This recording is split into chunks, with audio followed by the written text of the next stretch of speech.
Bapak jangan sakwa sangka kepada polisi. Yang beredar berita selama sebulan ini itu kecil saja dari sekian banyak polisi baik di Indonesia. Saya keliling-keliling ceramah di depan-depan polisi. Itu 0,001% saja polisi yang seperti itu di Indonesia. Masih banyak polisi baik yang ada di Indonesia. Maka kita doakan polisi-polisi baik, Allah berikan amanah untuk menjadi penegak hukum di Republik Indonesia.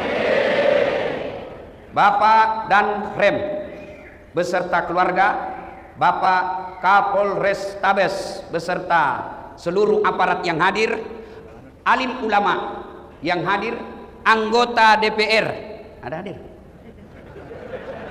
Ada hadir anggota DPR? Coba kalau mau pilih wali Pak, mau pilih caleg, biar tidak diundang dia datang Pak. Ada begitu di sini? Ada? Ada? Kau salah, kenapa kau pilih? Dan hadirin dan hadirat yang insya Allah dimuliakan dan dirahmati oleh Allah Subhanahu Wa Taala. Satu kali di Madinah, Pak Gubernur, sangat panas. Itu bapak-bapak, saya baru pulang umroh dua hari yang lalu, kemarin saya tiba. Madinah panasnya waktu saya di sana 40 sampai 41 derajat. Bayangkan panasnya Pak. Saya langsung ingat kisah ini. Bagaimana dulu Nabi? Sekarang Madinah Makkah panas, kita masih bisa masuk rumah yang ada AC-nya. Zaman itu tidak ada AC. Rumah tidak ada tembok seperti ini. Rumahnya pelepah daun kurma. Nabi pada saat itu di Madinah sangat panas. Begitu panasnya, hampir tidak ada yang keluar rumah. Semua bernaung depan rumahnya, takut sengatan matahari. Tiba-tiba keluar rumah seorang manusia, berlari-lari kecil. Kenapa lari-lari kecil? Panas. Saya memang langsung ingat ini cerita. Saya dari masjid hotel, dari hotel saya nginap, itu tidak sampai 100 meter ke Masjid Nabawi. Panasnya, saya pun lari-lari. Ini sahabat juga lari-lari. Ternyata menuju ke masjid. Tak lain adalah Abu Bakar As-Siddiq. Selang beberapa saat, keluar lagi seorang manusia, juga berlari-lari kecil, takut juga sengatan matahari. Tak lain adalah Umar bin Khattab. Masuk ke masjid. Jangan bayangkan Masjid Nabawi seperti sekarang ya. Masuk masjid. Umar mengucapkan salam. Assalamualaikum warahmatullahi wabarakatuh. Ini salamnya orang Islam. Jangan kau reparasi. Jangan kau permak-permak. Ini ada mahasiswa saya turun dari mobil. Dia lihat saya langsung dia bilang, Ustaz, Assalamualaikum. Apalagi itu Assalamualaikum. Ada juga aswabar. Apa aswabar? Assalamualaikum warahmatullahi wabarakatuh. Lain kalau WhatsApp, ya kan enak sekarang tuh WhatsApp. Kalau malas tulir Assalamualaikum warahmatullahi wabarakatuh panjang, ada stiker. Yang penting tidak usah ku ganti-ganti. Tidak usah kita orang Islam bilang selamat pagi, biarlah agama lain yang mengucapkan selamat pagi. Kita hormati kalau dia bilang selamat pagi Ustaz, kita bilang juga pagi. Ya. Nah, lari-lari kecil lalu Umar berkata, Abu Bakar, tidak biasanya kau siang-siang begini di masjid, ada apa? Abu Bakar berkata, saya panas mas bro. Jangan lagi ku cari di buku mas bro, ini bahasa dasar. Kira-kira Pak Gubernur ditanya sama Kapolda. Kata Umar, tidak biasa siang-siang kau berdiri sini, ada apa? Abu Bakar menjawab, saya panas di rumah, maka saya datang di sini. Saya panas dan lapar. Daripada saya cuma panas lapar, mending saya datang di masjid. Begitu sampai di masjid, lapar, saya berdoa kepada Allah Subhanahu Wa Taala. Lalu Abu Bakar juga bertanya, kau ya? Kenapa kau juga ada siang-siang begini? Kata Umar, sama dong. Saya juga lapar dan panas, maka saya datang ke masjid. Kalau begitu, mari kita lanjutkan. Mereka lanjutkan, dua orang ini berzikir. Selang beberapa saat, keluar lagi seorang manusia. Tidak lari, tidak takut sengatan matahari, tidak takut panas. Kenapa? Kemana langkah kakinya melangkah? Ke situ awan melindunginya. Kakinya ke kanan, awan ke kanan. Kakinya ke kiri, awan ke kiri. Tak lain adalah baginda kita Muhammad sallallahu alaihi wasallam. Sampai di masjid, mendapati dua sahabat ini. Assalamualaikum warahmatullahi wabarakatuh. Umar menjawab, Waalaikumsalam warahmatullahi wabarakatuh. Nabi tanya, kalian ada di sini? Tidak biasanya siang-siang begini kau ada di sini. Ada apa? Umar menjawab, kami lapar ya Rasul. Kami panas juga di rumah, maka kami datang berteduh di sini, menyerahkan diri kepada Allah. Abu Bakar juga bertanya, ya Rasulullah, Anda juga ada apa? Kata Nabi, sama. Saya juga lapar dan panas, maka saya ke sini. Akhirnya Umar punya usul. Ya Rasulullah, bagaimana kalau kita ke rumahnya Abu Ansar Al-Ansari, Abu Ayyub Al-Ansari? Bagaimana kalau kita ke rumahnya Abu Ayyub Al-Ansari? Lebih baik kalau begitu. Berangkatlah 3 orang ini ke rumah Abu Ayyub Al-Ansari. Sampai di rumahnya Abu Ayyub. Assalamualaikum warahmatullahi wabarakatuh ya sahibul bait. Kedengaran salam. Waalaikumsalam warahmatullahi wabarakatuh. Tapi suara perempuan. Kata Nabi, mana suamimu? Oh, lagi tugas. Baru keluar, tapi sebentar lagi akan datang. Masuk ya Rasul. Bu, ibu. Oi. Pelajaran pertama. Kata Nabi, tidak boleh kami masuk di rumahmu tanpa izin suamimu. Nabi. Coba, kurang apa amanahnya Nabi? Tapi apa kata Nabi? Tidak boleh saya masuk rumahmu tanpa izin suamimu. Ini yang banyak dilanggar ibu-ibu sekarang. Pergi suaminya kerja, dia telepon temannya. Hei, tunggu saya di mall. Kau jemput saya, suamimu aman. Ya kalau dia keluar, kalau dia masuk ke rumahnya, dia telepon teman kuliahnya. Aman mas, sudah pergi. Ngeri. Hati-hati. Pelajaran pertama, haram hukumnya seorang istri menerima tamu laki-laki tanpa izin suaminya. Dengar, Ustadz saya sepupu, tidak boleh. Saya sepupu 1 kali, tidak boleh. Apalagi sepupu lain kali. Tidak boleh. Perselingkuhan sekarang yang mengancam rumah tangga kita. Bermula dari apa? Medsos. Curhat. Kesepian banget.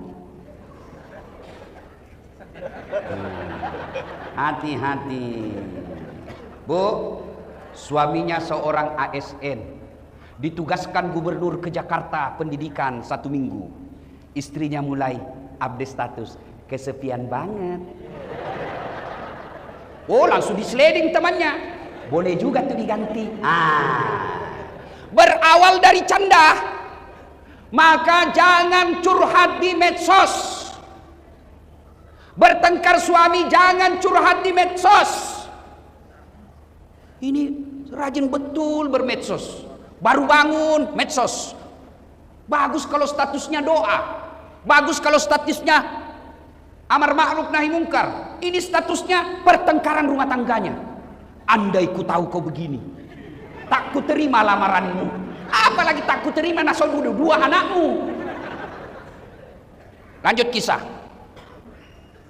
Lalu Nabi berkata, kita tunggu suamimu deh. Datanglah suaminya. Gembira. Alhamdulillah, alhamdulillah. Kami kedatangan ya Rasulullah. Senang betul Abu Ayyub Al-Ansari. Begini orang Islam, senang didatangi ulama. Saudaraku, bumi lancang kuning. Kalau kalian didatangi imam masjid, didatangi pengurus masjid yang bawa map, jangan kau kasih tahu anakmu, kasih tahu ustadz bapak lagi keluar. Ini datang takmir masjid bawa amplop, langsung les sumbangan. Jangan. Kalau tidak punya duit untuk menyumbang pembangunan masjid, sumbanglah dengan kata-kata dan akhlak yang mulia. Sahabat Abu Ayyub Al-Ansari, pengusaha, orang kaya di Madinah, didatangi Nabi, para sahabat, beliau senang. Saudaraku didatangi ulama, senang kalian.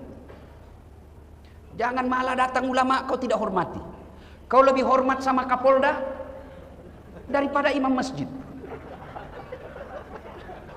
Kapolda ada pensiunnya men. Beliau bintang 2, bintang 3, pasti pensiun. Ya. Maka hormati ulamamu. Saya tanya saudaraku, kalian bisa paham halal haram dari ulama atau dari pejabat? Kalian tahu rukun-rukun Islam dari ulama atau dari pejabat? Kalian tahu rukun-rukun sholat dari ulama atau dari artis? Nah, kenapa sekarang kalian lebih hormat sama artis daripada sama ustadz? Wih, kalau artis datang, Masya Allah, dikasih pesawat bintang bisnis, bertiga dia, hah? Dijemput pakai pengawalan tentara polisi, kasih hotel bintang 5. Sampai di lokasi, apa di bawah itu artis? Alamat palsu. Kelihatan dadanya, kelihatan pahanya. Enggak juga, dikasih pegang kita, Pak. Begini saja. Iya toh? Iya. Adalah Pak Kadis nonton. Astagfirullah. Sudah itu dikasih duit puluhan juta, sampai 100 juta. Balik ke Jakarta, duitmu dipakai dugem, duitmu dipakai narkoba. Begitu kau muliakannya artis. Begitu kau butuhkan penghafal Quran, kau jemput. Tidak, Grab. Jangan ketawa, saya serius ini. Datanglah kasihan Pak Ustadz, dijemput pakai motor. Motor tua pula. Nggak ada stang kakinya satu di belakang. Karena gerimis. Satu mantel berdua. La haula wala. Pak Ustadz bilang, masih lama dek, lagi 4 tikungan Ustadz. Basalah kita dari bawah air, dari atas air. Sampai di rumah disuruh kita hafsi, baca doa 1 jam sampai ketek pun basah. Sallallahu alaihi Muhammad, sallallahu alaihi wasallam. 1 jam dia tinggalkan tokonya, dia tinggalkan pekerjaannya, dia tinggalkan keluarganya karena menghormati jemputan umat. Dia datang kasihan, 1 jam dia bacakan doa, dia salawati rumah kita supaya jin dan iblis lari. Begitu mau pulang, kenapa kau sembunyi? Nah, bukan uang korupsi ini. Masih baik Pak kalau di amplop, dia kucek-kucek Pak. Dikasih 50.000. Dia lihat suaminya, berapa kau kasih Pak Ustadz? 50.000 Pak. Masa cuma 50.000 kau kasih? Apa kata istrinya? Ya sudah, tambah pisang 2 sisir di situ. La haula wala quwwata illa billah. Begitukah pejabat-pejabat di Riau? Hah? Tidak. Karena kalau begitu tidak mungkin saya datang lagi di sini. Mari, saudaraku, muliakan ulama. Jangan kau tuduh ulama sebagai teroris. Mana ada senjatanya ulama, kasihan. Katanya ajarannya nanti merongrong negara. La haula wala quwwata illa billah. Nah, kita ini diajak saja kepada kebaikan, belum tentu dia mau ikut. Apalagi kalau mau diajak merongrong negara, tidak mungkin ada yang ikut. Maka cintai ulamamu, karena ulama, al-ulama'u warisatul anbiya. Ulama adalah pewaris para nabi. Maka saya hormat dan kagum Pak Gubernur. Tidak salah-salah orang tua gubernur memberi nama Samsuar, matahari yang menyerani. Tablik akbar dalam rangka ulang tahun Provinsi Riau diundang. Alhamdulillah, mudah-mudahan tidak ada diundang artis besok. Karena kadang-kala ada juga dicampur-campur Pak. Malam tablik akbar, besok dandutan. Putar ke kiri, putar lagi. Bingung malaikat. Yo ayo.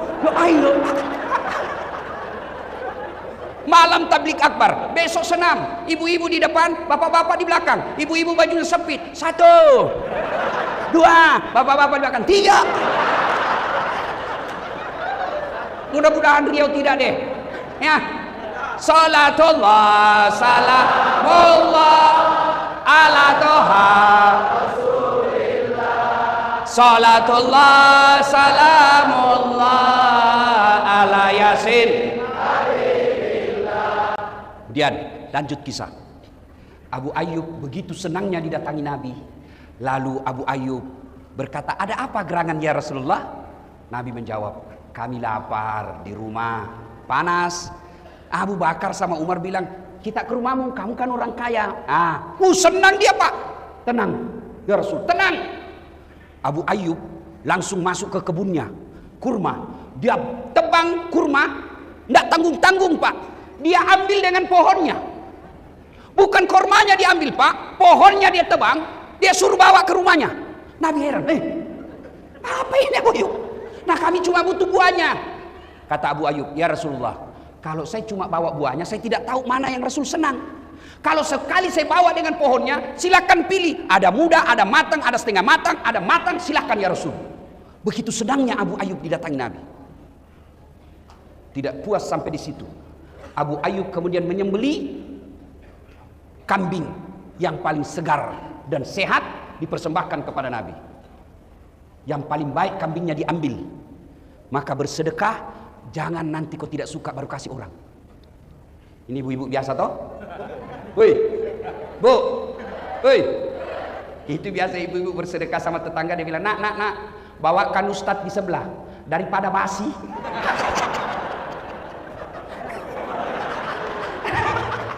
Nanti mau basi baru diingat ustadz. Yang bener aja bu.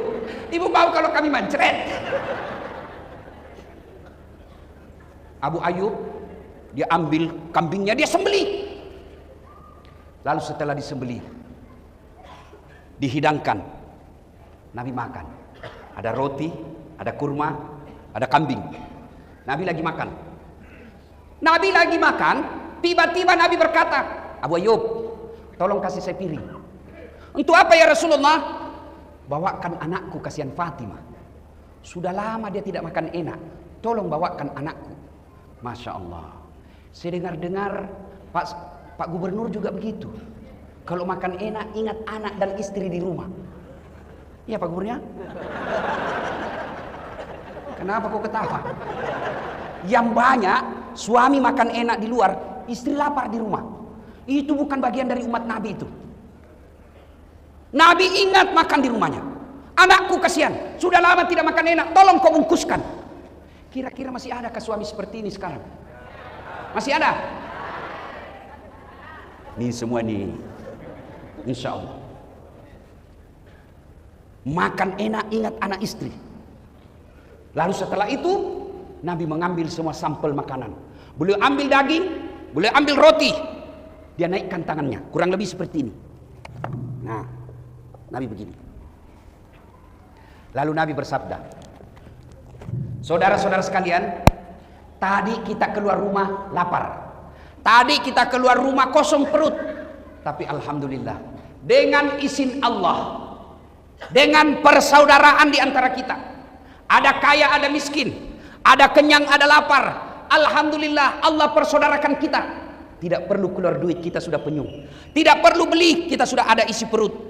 Lalu Nabi bersabda, ketahuilah saudara-saudara sekalian. Sampai Nabi 3 kali mengulangnya. Ketahuilah saudara-saudara sekalian.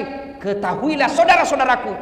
Semua yang masuk di lehermu, lewat di tenggorokanmu, masuk ke perutmu, tak setetes pun yang lepas dari tanggung jawabmu nanti di akhirat. Semua nikmat yang masuk di lehermu akan dimintai tanggung jawabnya.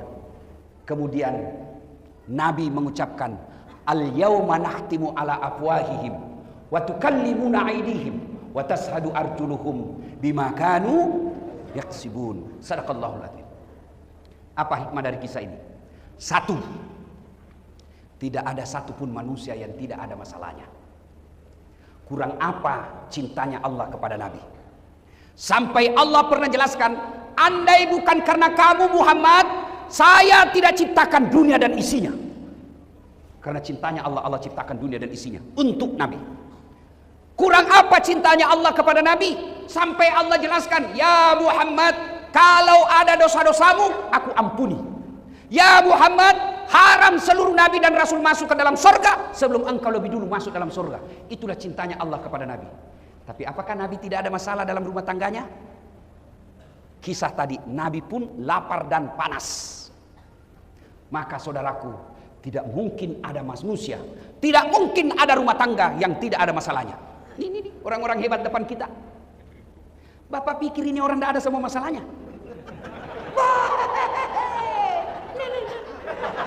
Pak Gubernur, masalah paling besar sekarang mau 2 periode. Iya toh? Iya kan? Nah, sampingnya lagi kanan, Kapolda, bintang 2. Bapak pikir tidak ada masalahnya, mau bintang 3. Ayo, ini yang pegang mic berdiri, sampingnya Wakil Gubernur, mau naik sedikit. Tapi setelah Gubernur, ini orang muka penuh masalah semua ini Pak. Mana Mana ada orang tidak ada masalahnya? Nih, saat lagi paling banyak masalahku sekarang. Apa masalah sekarang saya Pak Gubernur? Banyak janda-janda curhat. Waduh, Ustadz, baru meninggal suami saya. Tolonglah kasih saya doa-doa penenang supaya hati saya sabar dan tenang. Saya kasihlah amalan-amalan. Lama-lama selalu curhat. Akhirnya dia bilang, Ustadz, maukah Ustadz menjadi imam dalam hidupku? Saya bilang, mohon maaf, saya bukan imam, saya penceramah. Kalau ibu mau imam, saya kasih padan rem. Kata padan rem, kiamat Ustadz, istri saya jenderal. Mana ada orang tidak ada masalahnya Pak? Semua kita punya masalah. Ayo, satu, mari kita lihat. Pegawai. Ada yang punya NIP, ada yang tidak. Yang punya NIP namanya pegawai negeri. Yang tidak punya NIP namanya pegawai honor. 5 tahun PTT, pegawai tidak tetap. 5 tahun kemudian TTP, tetap tidak pegawai.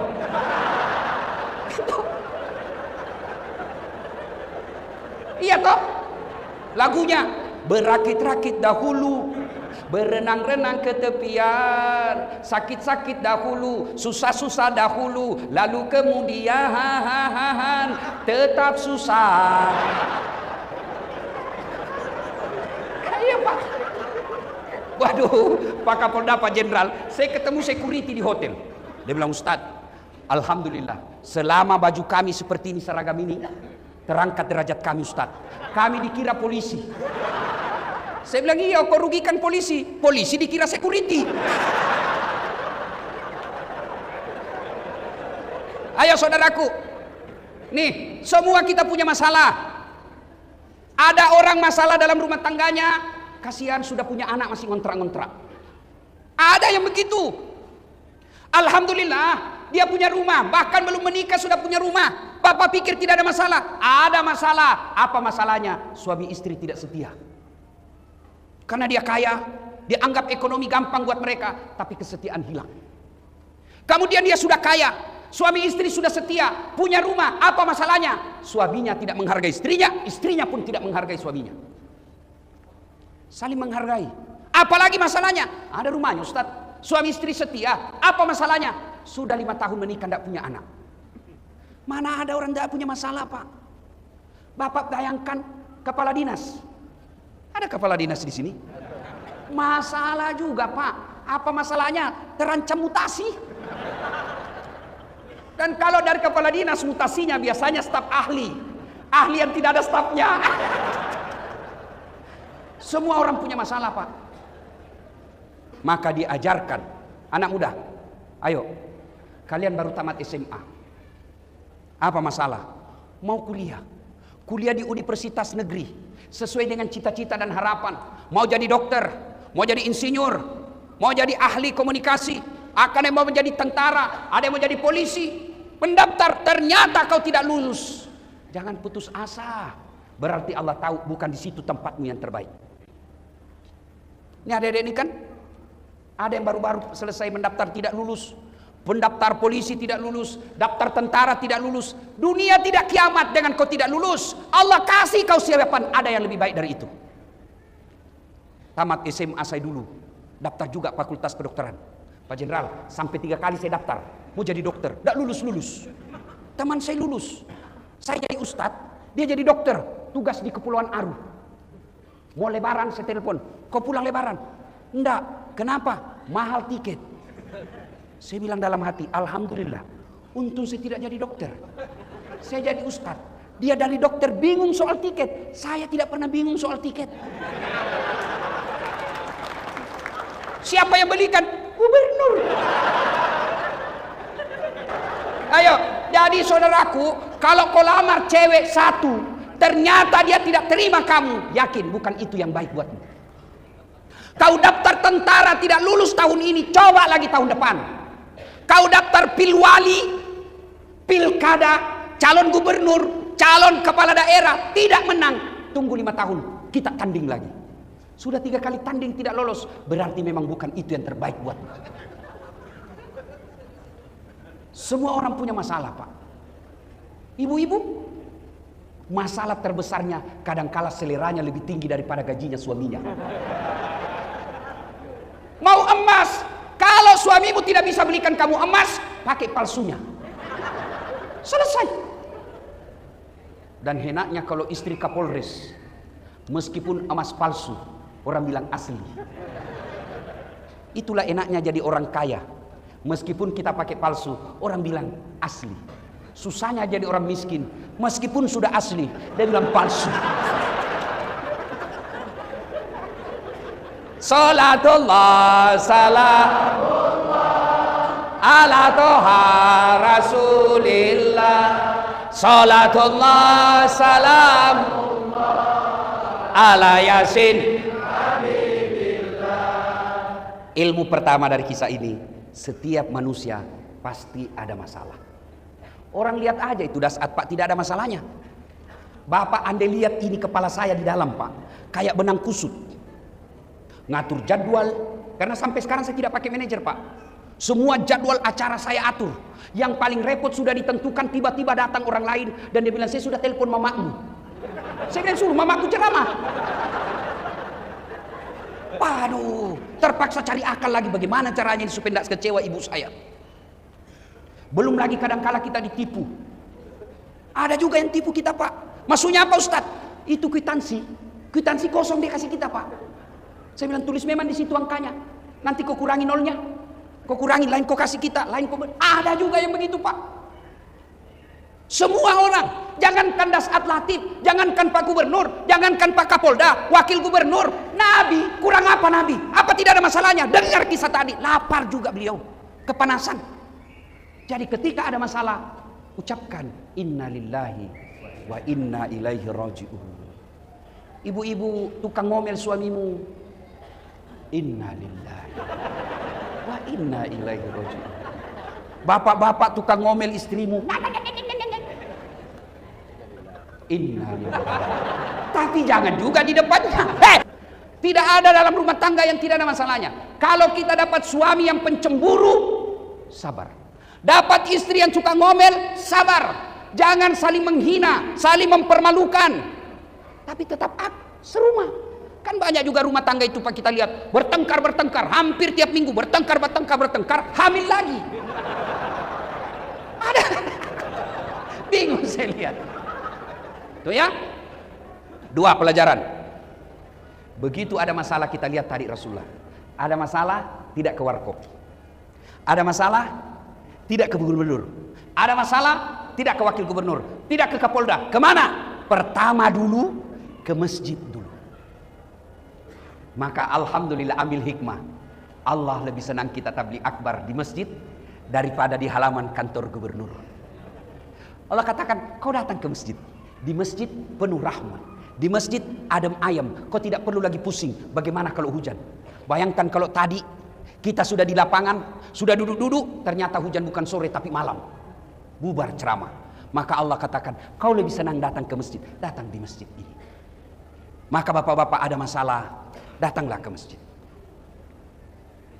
Saudara-saudaraku para polisi, ada masalah, datang ke masjid. Curhat dalam masjid. Tentara ada masalah di mutasi tempat yang tidak enak, datang ke masjid. Saudaraku ASN, kamu dianiaya, datang ke masjid. Ngadu kepada Allah. Kalau mau ngadu kepada gubernur, tidak serta-merta bisa Pak. Kenapa? Ada protokolernya. Saya kasih contoh. Pak, Bapak dulu tim sukses. Oke. Ada masalah, mau ketemu gubernur. Karena gubernur sibuk, ajudan dulu ditemui. Ajudan, Pak Ajudan, ada kata ajudan, saya tidak bisa jelaskan Pak. Lebih baik Bapak bikin proposal. Datang minggu depannya jadi proposal. Datang kita 1 minggu kemudian, kata ajudan, baik, saya kasih dulu ke Pak Gubernur, biarkan beliau yang pelajari. Bapak datang lagi minggu depannya, datang lagi kita minggu depannya, datang. Apa kata gubernur? Saya serahkan dulu kepada dinas yang bersangkutan. Bapak datang lagi minggu depannya, sudah 3 minggu. Pas datang, dia bilang Pak Gubernur, baru dibahas. Bapak datang lagi minggu depan, sudah 4 minggu. Selesai dibahas, kata gubernur, kita janjian hari Senin jam 8 pagi. Ternyata tamu Pak Gubernur banyak betul, Akhirnya dari jam 8 kita nunggu sampai jam 2 sore. Siang. Selesai nunggu 4 minggu. Dari pagi sampai jam 2. Lalu Pak Gubernur keluar. Assalamualaikum Pak Haji. Waalaikumsalam. Gimana Pak Gubernur? Saya sudah baca. Alhamdulillah. Tapi menurut kepala dinas, kalau saya bantu Bapak selesai masalahnya, saya ditangkap KPK. Jadi bagaimana Pak Gubernur? Mohon maaf Pak, saya tidak bisa bantu. 4 minggu menunggu, hasilnya mohon maaf. Itulah kalau kita gantung kepada manusia. Bapak datang ke masjid, apa ada menunggu? Tidak Pak. Tapi saya heran lihat kenyataan kita. Saya kering keluar masuk rutan, rumah tahanan. Saya sering masuk lapas, keluar masuk saya datang penjara. Bukan sebagai narapidana tapi penceramah. Itu masuk lapas Pak, masuk rutan, berlapis itu penjaga. Jaga lagi. Pintunya lapis baja, 4 lapis bisa masuk. Di dalam full overdosis, overload. Penjara daya tampungnya 100, isinya rata-rata 300. Padahal susahnya orang masuk. Kenapa masjid? Tidak ada penjaganya. Pintunya cuma 1. Masjid kosong. Itulah sebabnya 30 tahun kalian jadi PNS tidak bisa lepas dari kredit. Kenapa? Kalian jauh dari rumah Allah. Coba datang. Nih Pak, yang lagi berdiri ceramah, saya baru sadar. Salah satu cara Allah memelihara saya, dari saya lahir sampai sekarang, rumah saya selalu dekat dari masjid. Tidak pernah direncana. Di kampung saya tinggal, rumah saya tidak sampai 200 meter dari masjid. Saya pertama hijrah, merantau ke Makassar, tamat SMP. Tinggal rumah kakak saya, dekat dari masjid. Pindah lagi saya dari Jalan Yosudarso ke Jalan Harimau. Lebih dekat lagi Pak. Guling-guling saja saya 4 kali sudah sampai. Pindah Jalan Harimau, saya pindah ke Bayang-Bayang Makassar. Dekat lagi dari masjid. Dari Bayang-Bayang saya pindah lagi ke Todopuli. Dekat lagi dari masjid. Malah saya menjadi ketua remaja masjid. Dari situ saya pindah lagi ke Todopuli. Tidak sampai lagi 100 meter dari rumah. Ada lagi masjid. Saya pindah ke Jalan Hertas, ini rumah saya sekarang. Tidak ada masjid. Saya bangun masjid. Pak, saudaraku, para pejabat yang hadir di tempat ini, kalau Bapak kirim anak kuliah ke Jakarta, ke Jawa, pilihlah tempat rumah yang dekat dari masjid, supaya anak-anak kita cinta ke masjid. Ini sekarang kita cari rumah 30 menit dari bandara. Tiap hari kamu ke bandara. 10 menit dari rumah sakit.